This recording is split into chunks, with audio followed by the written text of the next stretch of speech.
dia, né? Bom dia. Olha, hoje é a mensagem do livro Pão Nosso, por Chico e Emmanuel. São 81 no paraíso.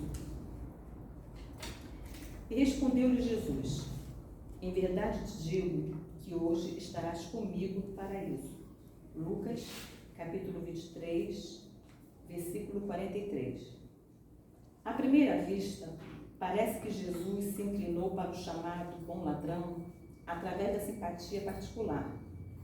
Mas não é assim. O Mestre, nessa lição do Calvário, renovou a definição de paraíso. Noutra passagem, ele mesmo asseverou que o reino divino não surge com aparências exteriores.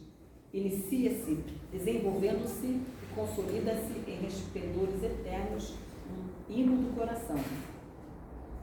Naquela hora de sacrifício culminante, o bom ladrão rendeu-se incondicionalmente a Jesus Cristo. O leitor do Evangelho não se informa com respeito aos porfiados trabalhos e às responsabilidades novas que lhe pesariam nos ombros, de modo a cimentar a união com o Salvador, mas, todavia, convence-se de que, daquele momento em diante, o ex-malfeitor penetrará o céu. O símbolo é formoso e profundo e dá a ideia da infinita extensão da divina misericórdia. Podemos apresentar-nos com volumosa bagagem de débitos do passado escuro, mas antes a verdade.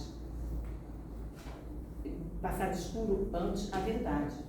Mas desde o instante em que nos rendamos aos desígnios do Senhor, aceitando sinceramente o dever da própria regeneração, avançamos para a região espiritual diferente, onde todo jugo é suave e todo fardo é leve. Chegado a essa altura, o espírito endividado não permanecerá em falsa atitude beatífica, reconhecendo, acima de tudo, que com Jesus o sofrimento é retificação e as cruzes são claridades imortais. Eis o motivo pelo qual o bom ladrão, naquela mesma hora, ingressou nas excelsitudes do paraíso. Obrigado, Senhor, por este momento e a todos que aqui se encontram, essa plede de irmãos desencarnados que nos acompanham neste momento, e nós, aqui ainda encarnados, que possamos todos juntos aprendermos os teus ensinamentos, Senhor, que vem através de nossa irmã Terezinha, e que ela venha, Senhor, com o coração aberto a também aguardar tudo o que for explicado aqui, trabalhando em si própria, essas mensagens, Senhor, os teus ensinamentos, que são bons para todos nós. Obrigado por tudo, Senhor. Graças a Deus.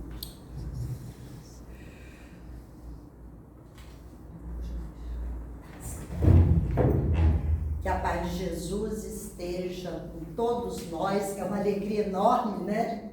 Estar aqui de volta. Já dei um furo e peço perdão a todos. E vamos continuar estudando Evangelho, né? Como ela pediu na prece, né? Que nós sejamos também inspirados para que tudo isso que a gente já sabe, a gente sabe aqui, mas para que a gente consiga viver.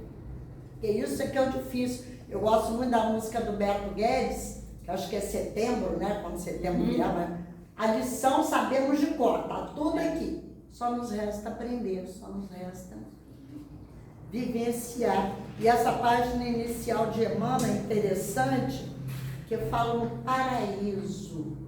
E aí o Emmanuel vai traduzir: hoje mesmo estarás comigo no paraíso, a seu devido tempo.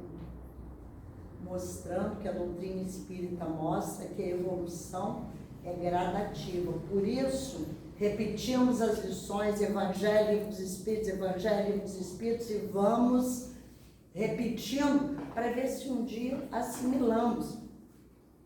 E ao estudarmos, nós vamos percebendo que pela repetição de cada vez nós entendemos de uma forma. O Aloysio Didino uma vez fez uma palestra sobre o Evangelho, ele é muito engraçado nas colocações, né? Aí ele falando, mas isso aqui não estava aqui da outra vez que eu fiz. É verdade, a gente já leu 1 milhão de vezes, já estudou, de repente a gente está naquele momento e vai que dá aquele clique, né? Então, nosso capítulo 16, não se pode servir a Deus e a Mamon, quer dizer, não se pode servir a dois senhores. Mamon personificando o dinheiro, os bens materiais. Então, começa com a passagem de Lucas. Ninguém pode servir a Deus, senhores, porque ou odiará um e amará o outro, ou se prenderá a um e desprezará o outro. Não podeis servir simultaneamente a Deus e a Mamon. Nessa passagem, eu lembro muito quando Jesus disse, buscai o reino de Deus e sua justiça, e tudo mais lhe será dado por acréscimo. Então, não podemos querer nos balançar entre as duas questões. E essa passagem nos lembra que a religião, as coisas de Deus devem influenciar, mas devem ser separados das coisas de Estado. Então, o Estado é uma coisa e a nossa prática religiosa deve ser outra. Porque nós vemos muito algumas denominações terem reuniões de prosperidade. Quem segue o Evangelho vai prosperar, sua vida vai melhorar, quem segue aquela igreja. Não vamos procurar religião por causa disso. Muito pelo contrário, muitas vezes a pessoa diz assim, a minha irmã mesmo falou, entrei no espiritismo, minha vida só piorou. Vou sair. E a gente sabe por que isso acontece. Quando a gente começa a buscar uma espiritualização, incomoda. Quando a gente está ali naquela coisa, inconsequente, mesmo que não seja mal, não seja obsceno, não, a vida inconsequente, deixa a vida me levar, eu vou, faço, tá tudo bem. Eles não estão incomodados. Pois é, mas quando você começa a se analisar, a influenciar as pessoas, aí incomoda. Então vem as atrapalhações, né? Nós temos vários textos evangélicos, né? E eu fui pegando mais ou menos, todos são assim, muito ricos. E aí vem a passagem do moço rico. Mas a passagem do moço rico está dividida em duas, porque olha só. Então, aproximando-se dele um mancebo, é a outra, me enganei, a outra.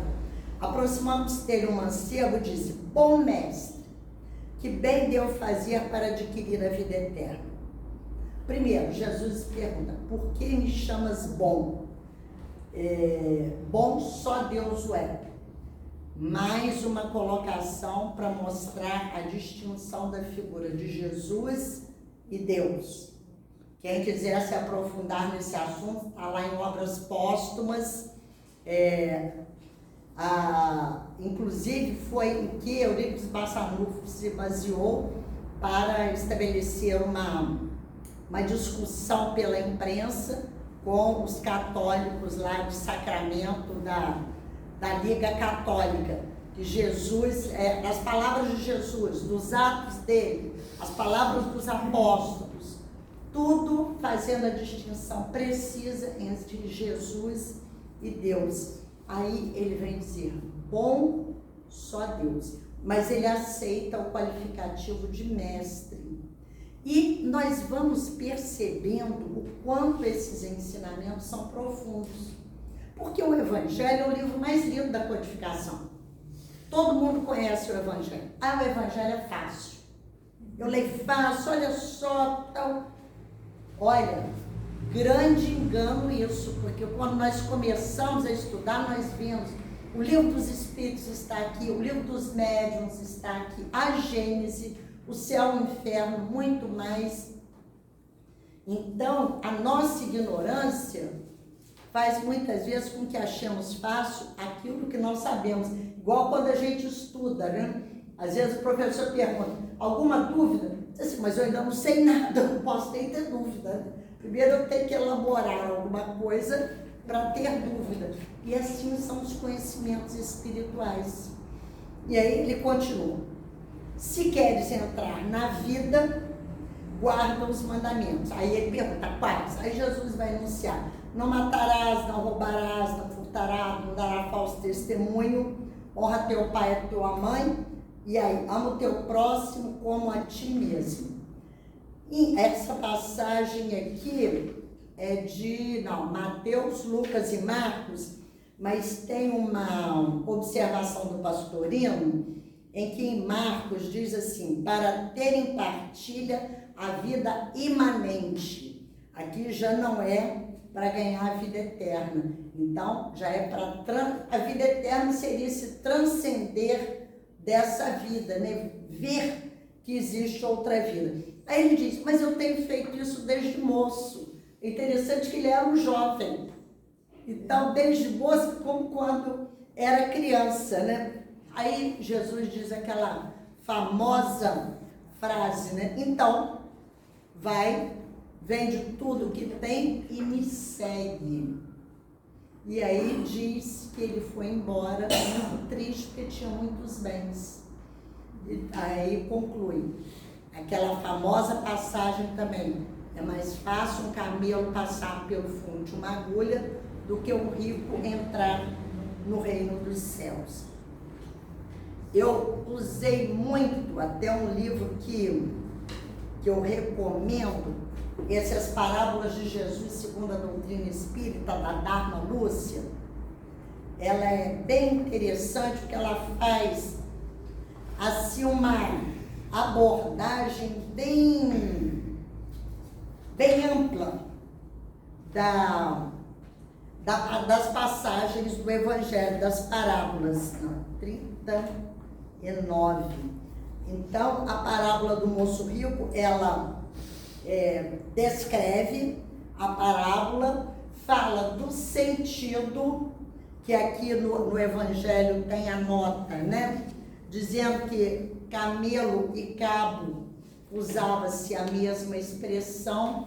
Então, muitas colocações do Evangelho, Jesus como um judeu, eram os hábitos, os costumes do seu povo que não foram trazidos para nós. E aí, ela vem trazer as questões do Livro dos Espíritos, 379 a 380.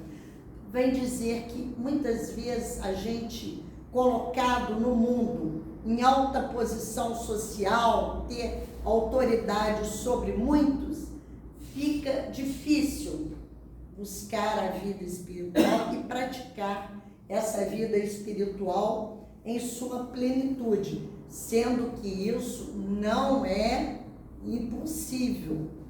É porque nós somos levados pelas nossas tendências por determinado caminho e sabemos que aquele não está correto, mas não conseguimos sair.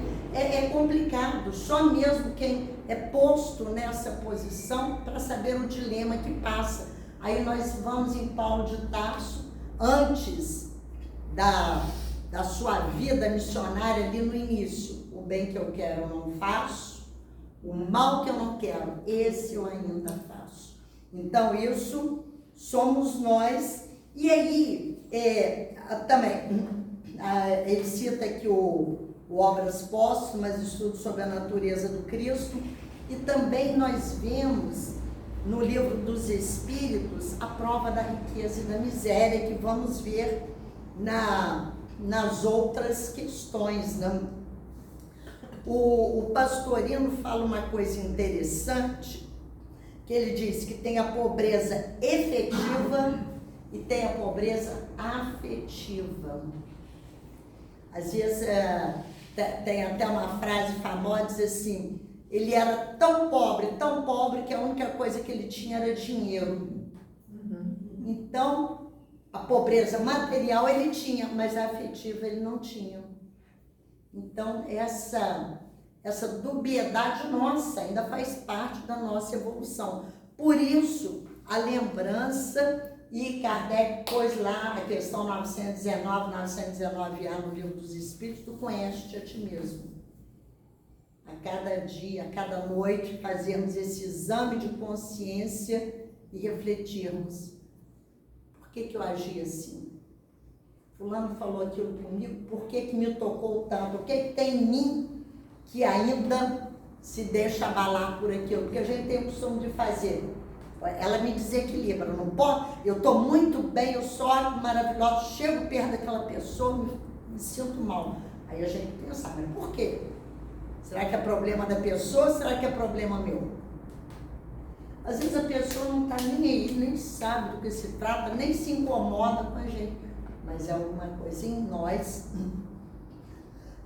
Quer ver uma coisa que eu não entendo? Que eu tenho dificuldade mesmo de entender. Esse pessoal que mata gay, mata transexual, pelo simples fato de ser gay, de ser transexual. Você pode achar estranho. Você pode olhar e dizer, poxa, eu não entendo isso. Por que te incomoda tanto? É a vida deles. E às vezes são ótimas pessoas. Eu conheço uma família, né? A mãe, a tia, é um menino, agora é uma jovem, que é uma excelente filha. Então, o que nós vamos dizer? Como nós vamos entender o íntimo da pessoa? Por que eu fico tão incomodada? Aí, seguindo, aqui, preservar-se da avareza. Esse aqui tem os dois textos, que eu já estava misturando as estações. Primeiro, um homem no meio da turba diz, né, no meio da multidão, mestre, diz é meu irmão que divida comigo a herança que nos tocou. Jesus diz, ó homem, quem me designou para vos julgar ou para fazer as vossas partilhas? E acrescentou, tende o cuidado de preservar-se de toda a avareza, porque seja qual for a abundância em que o homem se encontre, sua vida não depende dos bens que ele possua. Porque o que é a avareza? É o apego excessivo às coisas materiais. Porque se nós temos bens, nós temos o direito de protegê-lo, de usá-lo bem. Porque está lá no Livro dos Espíritos, a prova da riqueza e da miséria, que é uma responsabilidade nossa. Quem guarda tudo e não ajuda ninguém, ou quem vai distribuindo irresponsavelmente, são também culpados, responsáveis. Se a riqueza veio para nós, é para que façamos bom uso dela. E nós vemos que Jesus, em momento nenhum, ele condenou a riqueza. Ele condena o excesso, ele condena o apego, porque ela é necessária. Nós vimos agora na pandemia, as pesquisas, muita gente diz, não vou tomar vacina não, porque é experimental. Não, o vírus da Covid já está na humanidade há muito tempo, ele já vem pesquisando há muito tempo. Ali, eles aceleraram ali, mas não começou naquele momento. Isso precisa de dinheiro. Essa aparelhagem maravilhosa que tem aí, ficamos doentes cada dia, é um exame mais sofisticado. Essa minha lockdown, né, a médica falou, não, você faz uma laparoscopia, que antigamente era pela boca, ela falou, agora é pelo nariz, é mais fácil. Então, essas coisas todas, desenvolvimento da ciência, para nos ajudar, para nos dar conforto. Mas precisa de dinheiro, porque o cientista fica lá aquele tempo dedicado.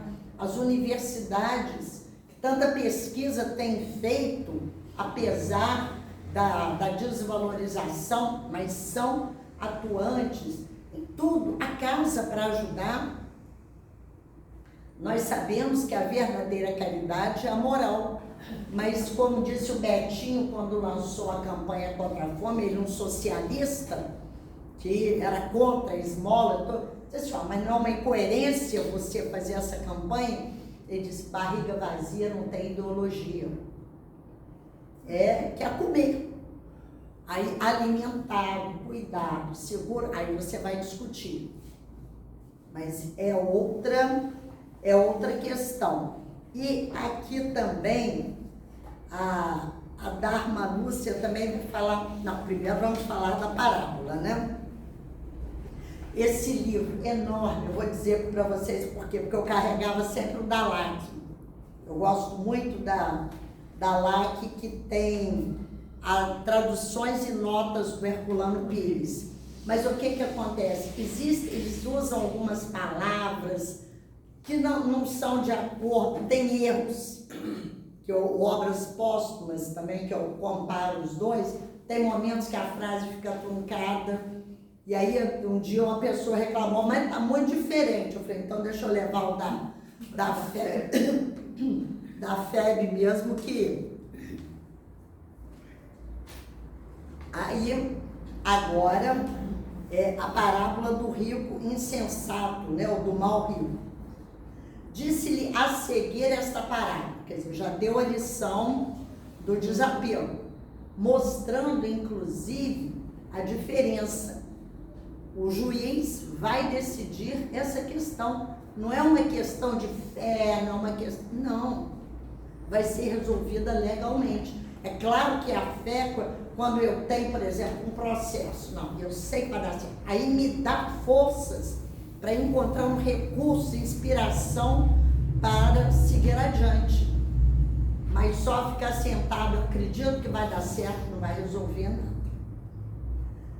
Disse-lhes a seguir essa parábola. Havia um rico homem cujas terras tinham produzido extraordinariamente. E estava lá a dizer que se entretinha a pensar consigo, o que eu hei de fazer? Já sei. Vou derrubar os celeiros, construir outros novos. E ele diz aqui, e direi à minha alma, tens de reserva muitos bens para longos anos. Repousa, come, bebe, goza. Não é que muitas vezes a gente ouve, principalmente jovem, você vai se meter com espiritismo, com visitar doente, com fazer cesta básica, nada, vai aproveitar a vida é curta. E aqui a conclusão, insensato que és, hoje mesmo te pedirão a sua alma. E aí a conclusão, é o que acontece àquele que acumula tesouros para si próprio e que não é rico diante de Deus. Então, é errado acumular bens, riquezas, de jeito nenhum. Sabemos que é um fator de progresso, mas se a riqueza vem às nossas mãos, é porque nós fomos considerados bons administradores. Eu vou ter a vida confortável, vou viajar, vou me vestir bem, usar joias se eu quiser, mas ela tem que servir para beneficiar o outro também. Vamos dar incentivo a uma escola, vamos adotar uma criança, a criança fica lá na escola, mas diz, essa é sob minha responsabilidade, promovendo para que tenha oportunidade na vida. E aqui também nós temos, vamos ver aqui, as questões 803, você tem um livro dos Espíritos, 803 a 16, que lá nas leis morais, que a gente também está sempre estudando e nunca aprende o suficiente, da lei de igualdade. Então, os Espíritos disseram, todos os homens são iguais perante Deus, mas cada um de nós tem uma aptidão, tem um talento. E isso é importante para que nessa cadeia de talentos diferentes, o progresso se vá fazendo. Um é médico, engenheiro, pesquisador, outro é uma cozinheira, outro é aquele que planta, o que colhe, o que distribui, o que limpa. Gente, eu dou um valor enorme a lixeiro, porque a gente sabe a tragédia que é quando eles estão em greve, quando tem alguma coisa, da doenças, da insegurança, é uma coisa terrível, mas todos devem ser valorizados. E aqui, é lei da natureza, desigualdade das condições sociais.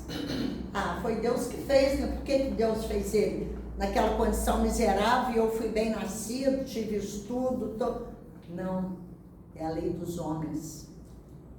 Somos nós que fazemos essa desigualdade. Eu não sei aqui quantos se lembram, eu fiz grupo escolar em Bom Jesus, só tinha mesmo, escola particular era pagou, passou, quase ninguém queria ir. E no grupo escolar eu estudava o filho da empregada doméstica, o filho do homem mais rico da cidade, todo o mesmo ensino, para que tenham a mesma condição.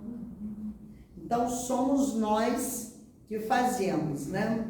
Aí fala, quem abusa da superioridade para, em seu proveito, humilhando os outros, né? Até escravizando, diz assim, a seu turno, eles também passarão por essa situação. Nós temos lá na segunda parte do Céu e Inferno, aqueles depoimentos que mostram claramente isso. Era muito, o mendigo, eu gosto muito do Max, o mendigo. Eu tenho que decorar outros, que é o Marcel e o Max, são os meus preferidos.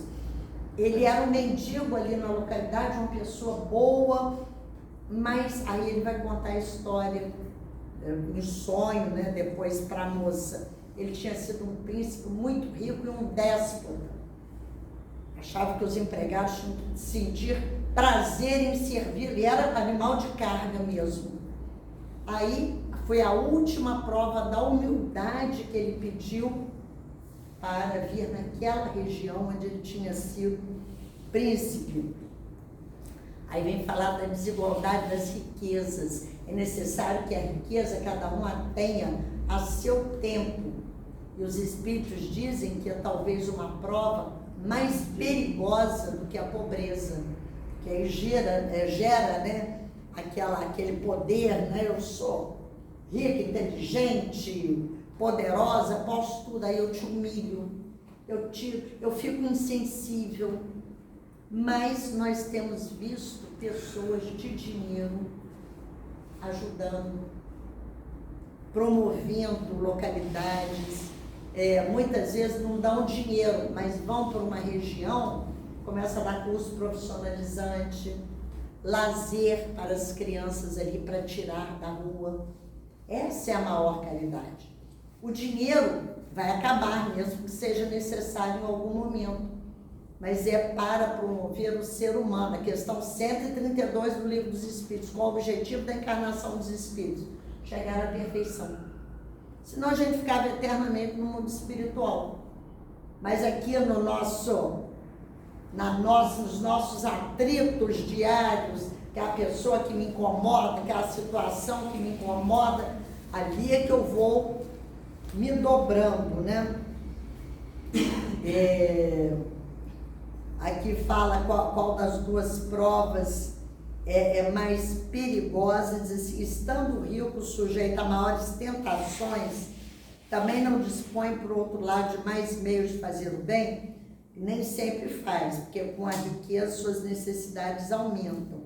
Ele julga possuir o suficiente somente para si. Aqui, seguindo, nós vamos vendo que Kardec, ao elaborar o capítulo 16 de todo o Evangelho segundo o Espiritismo, não se pode servir a Deus e a Mamon, ele junta por título. Então, não se pode servir a Deus e a Mamon. E tudo que vai falando do uso do dinheiro. Como nós fazemos isso? E para nós refletindo, que depois vem as instruções dos Espíritos. Aí vai Jesus em casa de Mateus, de Zaqueu. Diz assim, Jesus entrou em Jericó e ali havia um homem chamado Zaqueu, chefe dos publicanos e muito rico. mas queria ver Jesus, mas não podia, porque tinha multidão, ele era baixinho, ele era pequeno. Aí ele subiu numa árvore, né, o sicômoro, que é uma árvore grande, comum, lá na região, e Jesus olhou para ele e disse: Zaqueu, desce rapidamente, que hoje eu me hospedarei na sua casa. Ele desceu e as pessoas começaram a murmurar. E ele foi lá se reunir com uma pessoa de má vida. E Zaqueu, que ignorou tudo isso, propondo-se diante de Jesus, disse: Senhor, dou a metade dos meus bens aos pobres, e se causei dano a alguém, seja no que for, indenizo por outros 4 tantos. E Jesus disse: hoje esta casa recebeu a salvação, porque ele também é filho de Abraão, visto que o Filho do Homem veio para procurar e salvar o que estava perdido. Aí nós vamos lá na introdução do Evangelho, quando Kardec trouxe as notícias históricas, assim, rapidamente, ligeiramente, porque hoje publicando para nós não faz muito sentido. Nazareno, Samaritano, ele vai definindo para nós entendermos mais ou menos o contexto. Quer dizer, que eram chamados na antiga Roma cavaleiros arrendatários das taxas públicas, incumbidos da cobrança dos impostos e das rendas de toda espécie, em Roma ou em outros lugares do Império, né? Mas Kardec traz aqui, muitas vezes eles cometiam abusos, eles cobravam mais do que o devido, e como era uma coisa arriscada, eles tinham direito a uma grande parte dos lucros, e eles eram detestados pelos judeus, porque eles eram judeus e cobravam imposto do judeu para o dominador, que era o romano. O imposto já até hoje é uma cruz para nós, né? E naquela época, então, e você dá para aquele dominador odiado, então é difícil assim. Os judeus de destaque consideravam um comprometimento ter com eles intimidade. Então nós vamos percebendo que no Evangelho, quando fala da pessoa de má vida, não é bem uma pessoa torta que faz coisas, não, é porque ela não segue as regras que estão nas leis do povo hebreu. Então, quem não reza por aquela cartilha, a mulher samaritana, ela podia até ser uma pessoa corretíssima, tal com a vida, mas ela era samaritana. E quantos exemplos Jesus dá de bom comportamento do samaritano. Então, aqui, a Dharma Lúcia vem falar também, né, ela cita o Livro dos Espíritos, que Deus concedeu uns a riqueza, outros a pobreza, isso a gente também já falou. Aí tem a questão 679, achar-se-á isento da lei do trabalho o homem que possua bens suficientes para lhe garantirem a existência. Ele tinha bens mais do que suficientes. E o que ele falou? Relaxa, goza, aproveita, bebe, come, faz tudo nele. E os espíritos responderam: do trabalho material, sim, que ele é riquíssimo, não precisa. Talvez não, porém, da obrigação de tornar-se útil, conforme os meios de que disponha, nem de aperfeiçoar a inteligência ou a dos outros, o que também é trabalho. Então, a utilidade, em várias passagens do Livro dos Espíritos, eles põem qual a utilidade disso. Foi útil? Então faça. Falando do voto do silêncio, é útil a alguém? De vez em quando a gente, se ficar quieto mesmo, quer dizer, a gente fala demais. Mas não é isso. não posso falar, fiz promessa e tal. Mas Deus precisa disso? Para ele é indiferente. E quando a gente estuda um pouco lá do Evolução em Dois Mundos, uma coisa que eu entendi pouca coisa do livro. Não pensa que eu entendi o livro todo, não, porque não é da minha área. Não fala. Coisas assim pontuais. Mas assim, o tempo gasto na elaboração das cordas vocais até atingirmos a capacidade de falar. É todo daquele ser unicelular. Aquilo foi desenvolvendo, é o sistema nervoso, as cartilagens, a sensação, a sensibilidade, tudo isso, aquele trabalho milenar. E aqui muitas vezes a gente usa mal esse dom, não sabe para que é. Aí quando nós lemos uma coisa assim, a gente diz, nossa, eles investiram muito para que nós chegássemos nesse estágio de simples e ignorantes caminhando para a perfeição. Né? Então, o que mais que ele diz? Ele fala, se a riqueza fosse fator de perdição, que Deus seria esse? Que ia permitir que a pessoa ficasse rica? Não, ela vai se perder, eu sei que ela vai se perder. Sendo que os Espíritos dizem, ninguém nasce já com essa coisa, ele vai ser assassino, ele vai ser corrupto, ele vai ser... Não. Nós nascemos simples e ignorantes, que nós temos uma coisa que se chama livre-arbítrio. Eu posso escolher entre um caminho e outro. E se escolher mal, lá na frente eu vou retificar o caminho. Quando eu caio em mim, ai, que burrada que eu fiz. Eu mudo. Né? Lembrando o exame de consciência, eu paro, não, esse caminho não foi bom para mim. Mas a gente precisa de passar pela experiência. Enquanto ainda não passa, a experiência do outro não nos adianta. Aqui também, quando ele fala, deixa eu ver o que mais que ele fala aqui Não, acho que aqui agora é só voltamos ao Evangelho.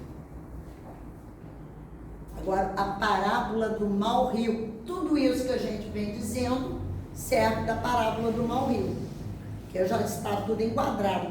Diferença dos talentos, das aptidões, das riquezas, está tudo enquadrado aqui também. Aí aqui, deixa eu ver onde foi aqui. Não, aqui não tem da outra não. Aí diz o seguinte, havia um homem rico que vestia púrpura e linho. Quando nós lemos sobre Salomão, Salomão também foi considerado, além de um rei sábio, um dos homens mais ricos da sua época. Diz que ele se vestia também de púrpura e linho. Então é uma possibilidade de quem tinha muito dinheiro e se tratava magnificamente todos os dias. E não tinha um dia que faltasse nada. Havia também um pobre chamado Lázaro, deitado à sua porta, todo coberto de úlceras, que muito estimaria poder mitigar a fome com as migalhas que caíam da mesa do rico. Mas ninguém lhe dava, e os cães vinham lhe lamber as feridas. A gente fica pensando nisso, né? Coisa terrível. Então, ambos morreram. E cada um foi para um lugar. Diz aqui, o rico teve por sepulcro o inferno. E o Lázaro diz que foi para o seio de Abraão. E quando o rico vê essa distância, essa diferença, ele começa a pedir, Pai Abraão, permite que Lázaro venha molhar, refrescar a língua, molhar o dedo da água para refrescar a minha língua, pois sofro horrível tormento nestas chamas. E aí o Abraão diz que existe entre um e outro um abismo que não pode ser transposto. Mas aí ele insiste. Ele diz assim, não, então tudo bem. Então manda ele avisar os meus irmãos que lá estavam, que não sabem.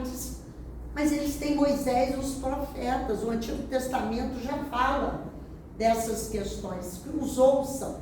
Não, mas se aparecer algum dos mortos, eles vão ouvir.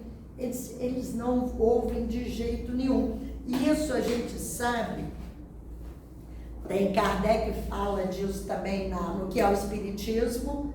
E a gente sabe, às vezes, conversando com as pessoas. Até a pessoa vê o pai, vê a mãe, o sonho. Ah, não é verdade, não.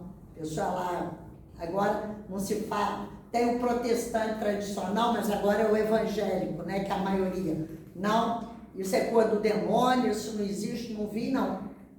Foi o que aconteceu com Caibá Schutel, que era católico, super católico, né? E ele, com os pais, ele ficou órfão cedo, começou a sonhar com os pais.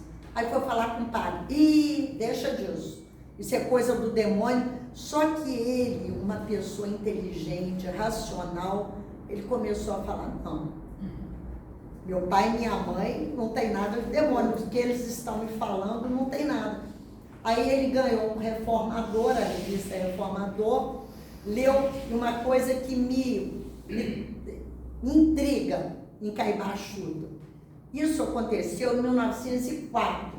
Aí ele encomendou toda a codificação, revista espírita, leu tudo rapidamente. Em 1905, ele lançou o jornal Clarim. Eu falei, gente, que espírito preparado. Porque em um ano, a gente já tem mais de 30 anos de espiritismo, ainda está capengando, ainda faz as coisas. E Caibá, ele já era uma pessoa boa, tinha farmácia homeopática e tudo, e continuou essa pessoa. Quando ele morre, dizem que morreu o pai dos pobres de Matão, porque ele, além de ter o conhecimento, lançou a Revista Internacional do Espiritismo para as pessoas mais cultas, o jornal Clarim, que era o Clarim mesmo, era corneta para anunciar o Evangelho, o jornal que ele distribuía nos cemitérios no dia de finados. Então eu fico pensando isso, a preparação do espírito, a maturidade do espírito.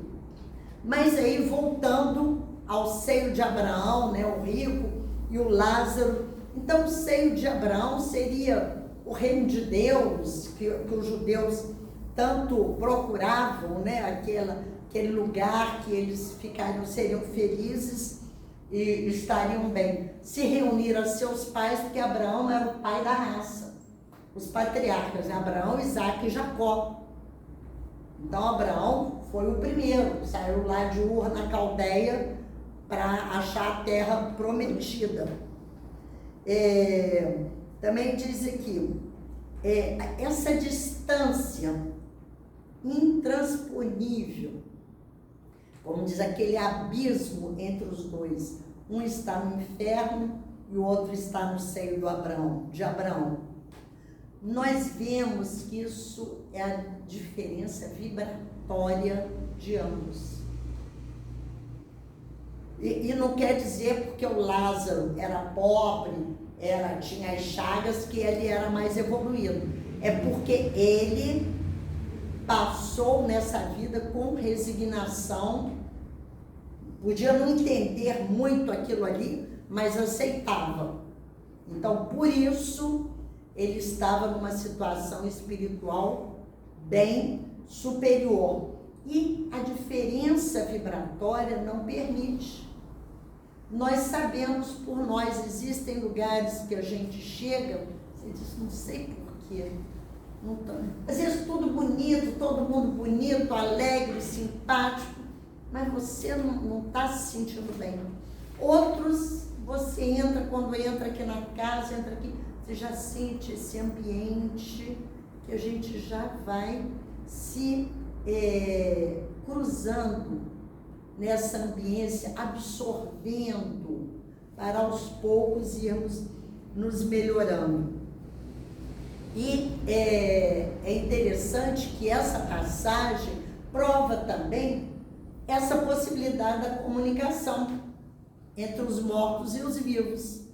Porque o que o rico pede? Manda Lázaro avisar os meus irmãos. Se não pudesse, né, ele não teria como fazer isso. Por quê? O Antigo Testamento é cheio de narrativas nesse sentido. Eles se relacionavam direto. O anjo desceu, lá o anjo que guiou Tobias, apareceu na figura de um homem, tal, e levou, cheio de aventuras, está lá no livro de Tobias do Antigo Testamento. Aí arrumou o casamento do Tobias, né? Deu conselho a ele, tal, ele casou com uma pessoa boa, voltou, e o pai deu lá um dote para ela, ele chegou com as coisas. O pai do Tobias era cego, o anjo disse o que eu ia fazer, era um jovem. E aí, quando o pai quer pagar, ele se revela. O que é isso? Né? Então, nós vemos que a espiritualidade está sempre presente ao longo da história da humanidade. Mas, pelos nossos preconceitos, pela nossa dificuldade, principalmente um preconceito, muitos negam. Ontem mesmo eu estava no supermercado, aí a menina conversando com a outra, chegou em casa cheio de bala, cheio de doce, de quase um Damião. Mas quando alguém lá viu, mandou jogar tudo fora, não sabe o trabalho que foi feito naquilo. Aí eu perguntei para ela, mas como assim? Eu não entendi. Aí ela falou, não, porque é de espírita. Eu falei, eu sou espírita. E não consegui entender. Pode ter feito trabalho. Eu falei, seu coração tá bom? Né? Mas é aquele preconceito que as pessoas põem. Não, espírita faz trabalho pro mal e tudo. E a gente mesmo, antes de ser espírita, não sei quantos aqui nasceram em lar espírita, o que a gente ouvia falar de espiritismo eram barbaridades. Até que você vê, primeiro, uma filosofia. Aquela Kardec pôs lá no livro dos Espíritos, filosofia espiritualista. Uma filosofia de vida, vem tratar das questões que inquietam a humanidade ao longo de toda a nossa existência. E tem a parte científica que explica como se processam as comunicações. Porque tudo isso, a aparição de Tobias, a comunicação que o rico pediu para Abraão, tudo isso sempre existiu. Mas Kardec, perguntando aos espíritos, ele detalhou no livro dos médiuns, olha, isso acontece por isso, por aquilo, tem os fluidos transmitem, cada um de nós tem a sua energia, um magnetismo que possibilita uma coisa ou outra. Então ele sistematizou todos esses estudos. E a parte moral religiosa, quando a gente fala de moral, não é essa falsa moral, fulano é imoral. Isso é pobre. A moral é a arte de bem conviver. Como eu convivo, o quanto eu pacifico ou o quanto eu atormento a vida ao meu redor. Principalmente agora, a gente tem que ter muito cuidado essa questão de política, né? Porque você não é mais adversário, você é inimigo.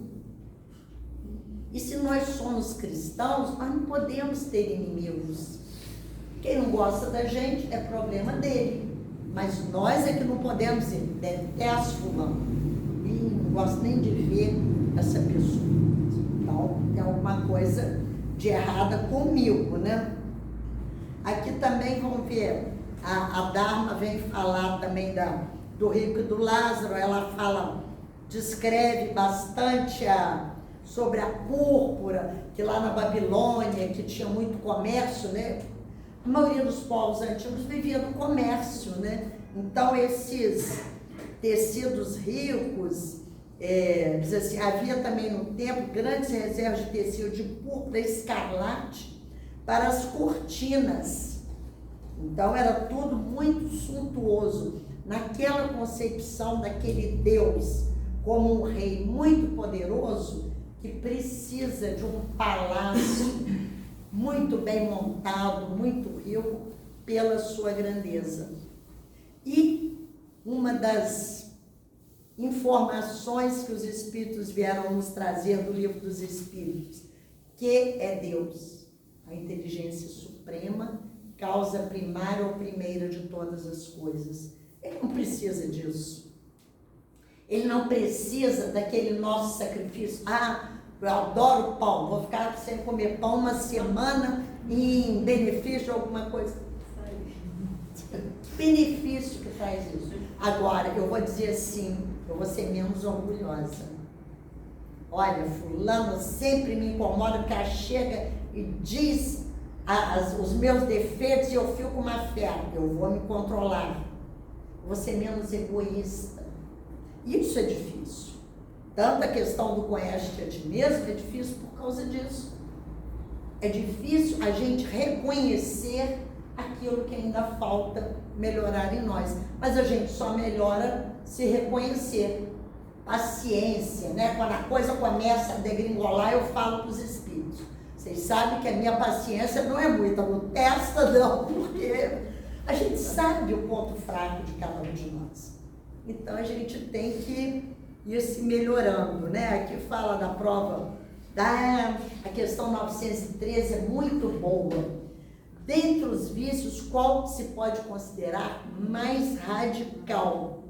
Diz assim, temos dito o egoísmo, que está lá na questão, acho que é 875, do Livro dos Espíritos, que pergunta qual o maior obstáculo ao progresso, o orgulho, não, 785, o orgulho e o egoísmo. Então, é isso que nós temos que trabalhar em nós. Diz assim, a riqueza não foi dada para ficar trancada no cofre. Kardec perguntou aos espíritos, qual o mais culpado de dois ricos? Aquele que sempre foi rico e gasta só com si, ou o outro que era muito pobre, aí enriqueceu e tranca a riqueza. E de vez em quando a gente ouve relatos, né? Vive uma vida miserável. Às vezes passa até fome, que tem aquela fortuna lá, mas ninguém pode mexer. Aí ele diz, esse é o maior sofredor, porque ele já está pagando desde essa vida. E aqui, vamos agora à última parábola, a parábola dos talentos, né? Que é conhecida de todos nós, eu acho ela fantástica. E eu gosto muito quando Paulo diz, há diversidade de dons, mas só um é o Espírito, porque cada um de nós tem um talento. Por isso aqui o Senhor age como um homem que, tendo que fazer longa viagem fora do seu país, chamou os seus servidores e lhes entregou os seus bens. Olha só, depois de dar 5 talentos a um, 2 a outro e 1 a outro, e a cada um segundo sua capacidade, partiu imediatamente. Então, quando a gente lê inicialmente, você diz, por que ele deu 5, 2 e 1? De acordo com a sua capacidade. Se eu só posso administrar 1, eu posso até querer o 5. Eu fico com inveja, né? Aquele sentimentozinho que a gente tem. Assim, por que ela recebeu 5? Não, eu mereço mais do que ela. Só que eu vou me perder no 1. Imagina os 5 da outra. Então, tudo é feito de acordo com o que nós já podemos. Os talentos, eles vêm sendo cultivados, adquiridos, através das encarnações. Não é aquela graça de Deus que me deu uma inteligência brilhante, eu ganho dinheiro à toa e posso fazer o que quiser. Tem que ter uma utilidade. E o talento não caiu em mim de paraquedas de repente. Eu construí. Nós temos as histórias das crianças prodígio. O que é aquilo? 2, 3, 4 anos, já Leon Denis fala, Gabriel Delane o professor José Carlos Leal, gosto muito de José Carlos Leal, eu falo, uma figura, um mulato deste tamanho, grandão, e ele é assim, ele é cheguei, usa as roupas e tal, e ele fazendo palestra, ele ia muito a Campos, ele está falando, tá de repente, você, aí a pessoa, tinha gente que nem ia quando ele falava, eu adorava, era fã dele. E tinha gente que detestava. Poxa, ele mandou eu falar, não fui lá. Ele tem uma cultura. Então, ele pesquisa essas coisas, tem livros sobre reencarnação, vale a pena conhecer o Zé Carlos Leal. Mas aí, continuando aqui na parábola. Aí, o que ganhou 5 e o que ganhou 2 foram lá, negociaram e cada um dobrou o que havia recebido. Mas o que recebeu 1 talento, quando o Senhor volta para pedir as contas, ele diz, olha, eu escondi o seu talento, eu enterrei o seu talento, porque eu sei que você é muito bravo. E ele diz aqui como é que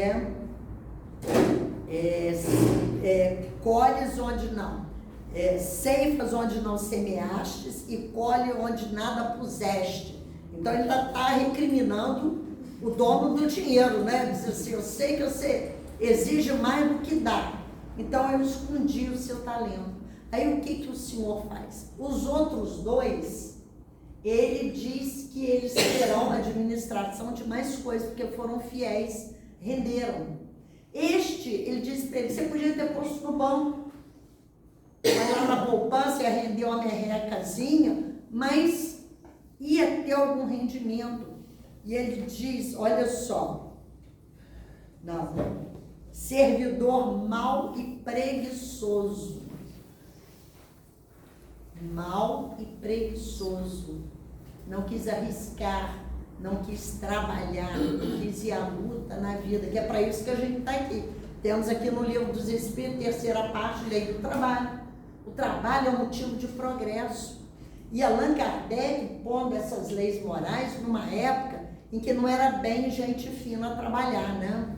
Vivia às custas do outro. Mas gente de bem, aqui no Brasil mesmo, isso tinha, era corrente. Então, é para trabalhar. Kardec, os espíritos já responderam para Kardec que o trabalho dignifica o homem.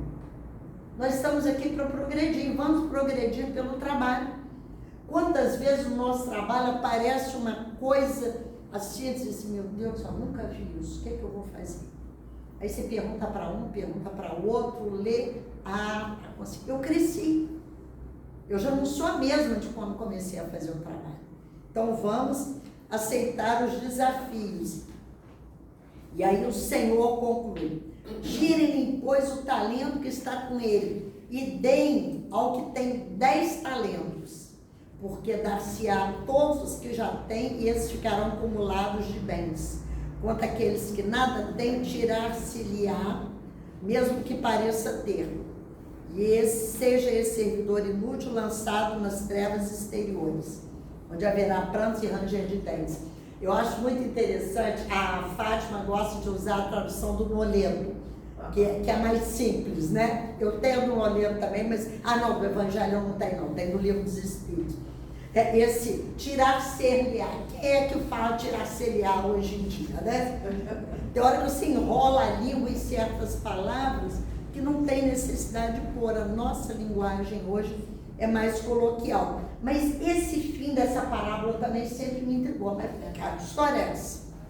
Ele já tem 5, eu só tenho 1. Vai dar o meu para ele que ficou com 10?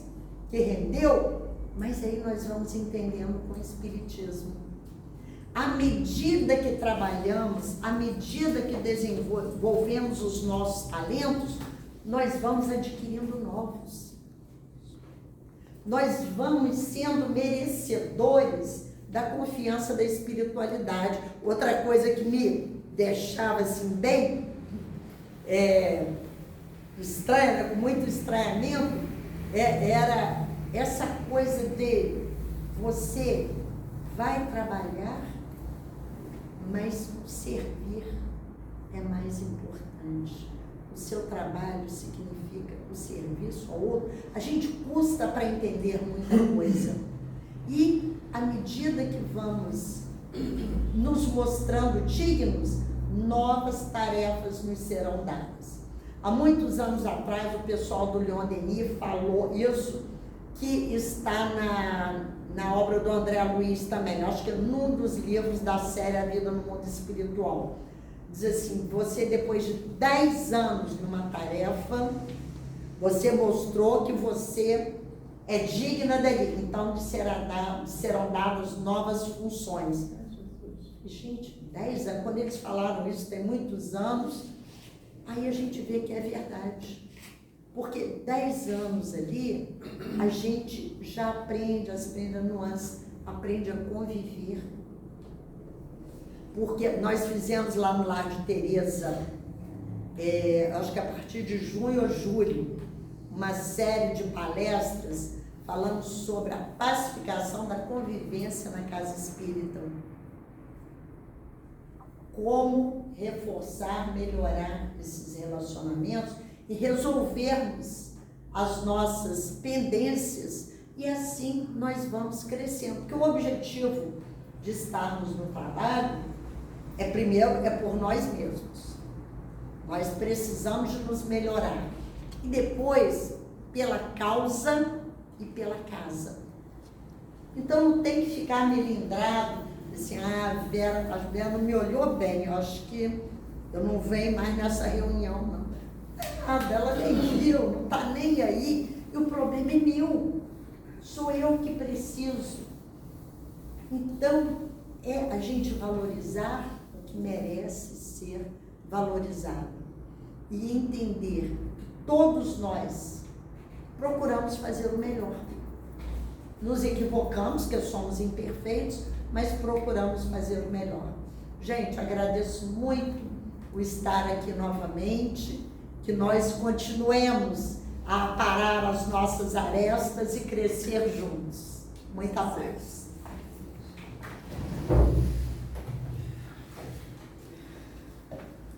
Por isso que é muito boa essa doutrina, né?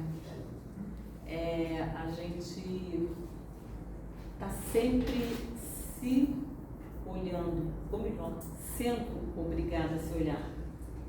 E eu acho que quando a gente começa a olhar para dentro de si, é aquilo que eu sempre repito, né, Verinha? Reforma íntima. Eu não tenho que mudar o próximo, eu tenho que mudar a mim. A partir da minha mudança, o próximo vai mudar também.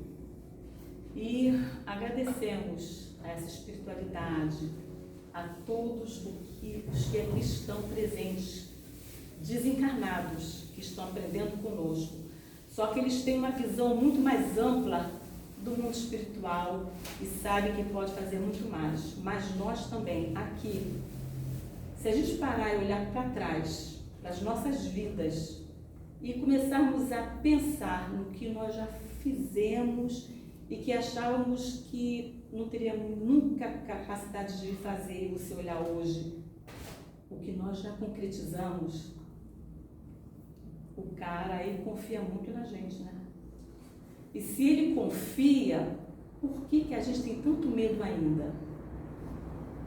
É aquela coisa assim, é um dia de cada vez. E isso eu falo para vocês porque Sérgio todo mundo conhece. Ele sempre falou, quando a gente fala as coisas para as pessoas, primeiro é para a gente, nossa boca está perto do nosso ouvido. Então nós temos que assimilar primeiro. Então, se ele confia na gente, por que a gente não confiar? Medo tem que diminuir e confiar mais. É a nossa fé, é nossa. Sabe? E cada uma aqui contagia o outro. E volto a repetir de novo, como uma amiga muito querida falou, uma vara de bambu sozinha, vai, enverga e quebra. Bota muitas varas juntos, amarra, ninguém quebra, o vento não quebra. E é isso que a gente tem que fazer, é um ajudando o outro, aqui, principalmente lá fora. Muito obrigada, Senhor, por esse momento. Eu agradeço a cada dia essa doutrina e que nós sejamos fortes suficientes e tenhamos dignidade para receber tudo que nos é dado e distribuir. Isso faz parte da gente, humildade, generosidade e fraternidade. Obrigada por tudo, Senhor. Graças a Deus.